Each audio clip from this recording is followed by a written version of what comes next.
আসসালামু আলাইকুম। আজকে আমি নিয়ে এসেছি জর্দার রেসিপি। তো আমি এখানে একটা প্যানে পানি গরম দিয়ে দিয়েছি। তো আমি দিয়ে দিলাম এখানে জর্দার রং। আপনারা যে রংটা চাবেন সেই রকম দিয়ে দেবেন। তারপরে এখানে আমি 2টি এলাচ দিয়ে দিয়েছি, আর দিলাম লেবু চাক করে কাটা। তো এখানে আপনারা মালটাও ব্যবহার করতে পারেন। তো আমার কাছে মালটা ছিল না, এই জন্য আমি লেবু দিয়েছি। তারপর পানিটা যখন ভালো করে ফুটে উঠবে, এখানে আমি 2 পট চালের জর্দা আজকে রান্না করব। 2 পট চাল আমি ধুয়ে রেখেছিলাম পানি ঝরিয়ে। তারপর দেখেন পানিটা যখন চালটা আধা সিদ্ধ হয়েছে, প্রায় এখানে 70% কুক হইতে হবে। যারা আমরা রান্না করি তারা বুঝতে পারবো। এই অবস্থায় আমি চুলা থেকে এই ভাতটা নামিয়ে নেব। পানি ঝরে দেখেন এখানে আমার ঝরঝরে। তো দেখেন চালটা আমার কি সুন্দর ঝরঝরা হয়েছে। তো আমি এখানে চালটাকে ঠান্ডা করার জন্য স্প্যাচুলা দিয়ে চালটা উপর নিচ করে দিচ্ছি। আর অবশ্যই ফ্যানের বাতাসে ঠান্ডা করার চেষ্টা করবেন। তো চালটা ঠান্ডা হয়ে গেলে চেষ্টা করবেন সারা রাত ফ্রিজে রাখার জন্য। তো আমি এখানে ড্রাই ফ্রুট কতগুলো নিয়েছি। এখানে আমি নিয়েছি কাঠবাদাম, কাজু বাদাম, আর হচ্ছে কিশমিশ, আর নিয়েছি মোরব্বা। তো আমি এখানে প্রথমে এক চামচ ঘি দিয়ে প্যানে এখানে আমি কিশমিশগুলোকে হালকা করে ভেজে নেব। তো অবশ্যই ড্রাই ফ্রুটগুলো ঘিতে ভাজার চেষ্টা করবেন, তাহলে ভালো একটা স্মেল আসে, খুব ভালো লাগে খাবারের সময়। তারপর আমি এখানে কাজু বাদামগুলো ভেজে নিচ্ছি কিশমিশগুলো উঠিয়ে নেওয়ার পর।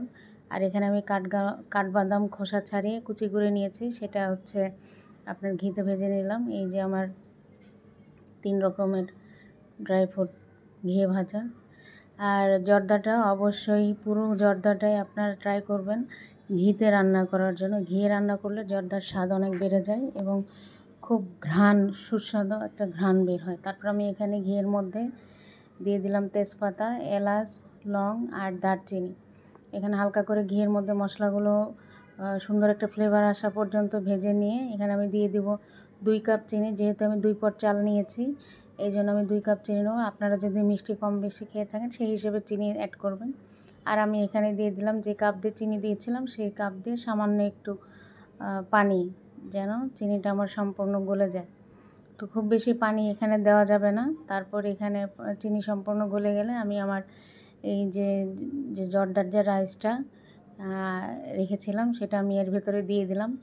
তো ঘিয়ের সাথে জর্দার রাইসটা মেলানোর পর তো তারপর এখানে আমি দিয়ে দিচ্ছি কিশমিশ আর বাদাম, কাঠবাদাম আর কাজু বাদাম।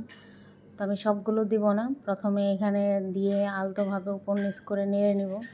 জর্দা খুব বেশি জোর দিয়ে নাড়া যাবে না, চেষ্টা করবেন হালকাভাবে নাড়ানোর জন্য। এবং রাইসটা যখন হাফ ডান হবে, সিদ্ধটার সময় খেয়ালটা ভালো করে রাখতে হবে যেন খুব বেশি সিদ্ধ হয়ে গেলে চাল, সেই ক্ষেত্রে কিন্তু জর্দা ঝরঝরে হবে না।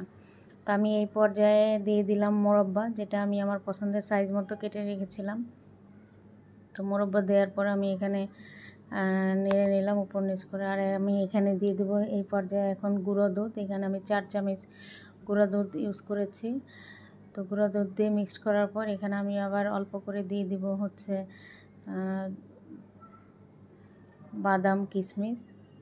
তো আমার জর্দা প্রায় শেষের দিকে। তো এখন এই সময় আমি দিয়ে দিলাম প্রায় 2 টেবিল চামচের মতো ঘি দিয়ে এটাকে হালকা করে নেড়ে এখানে আমি এখন ঢাকনা দিয়ে দেব। তো আমার জর্দা রান্না করা হয়ে গিয়েছে। তো তারপর জর্দাটা ঠান্ডা হয়ে গেলে দেখেন আমি পরিবেশন করেছি। এখানে আমি আজকে 2 ভাবেই পরিবেশন করেছি। তো এখানে ড্রাই ফ্রুটগুলো দিয়ে উপরে আমি দিয়ে দিয়েছি যে বেবি সুইট আছে সেগুলো দিয়ে। আর আমি এখানে কাপেও পরিবেশন করেছি। দেখেন আমার জর্দার লুক, এটা খুবই মজাদার হয়েছিল।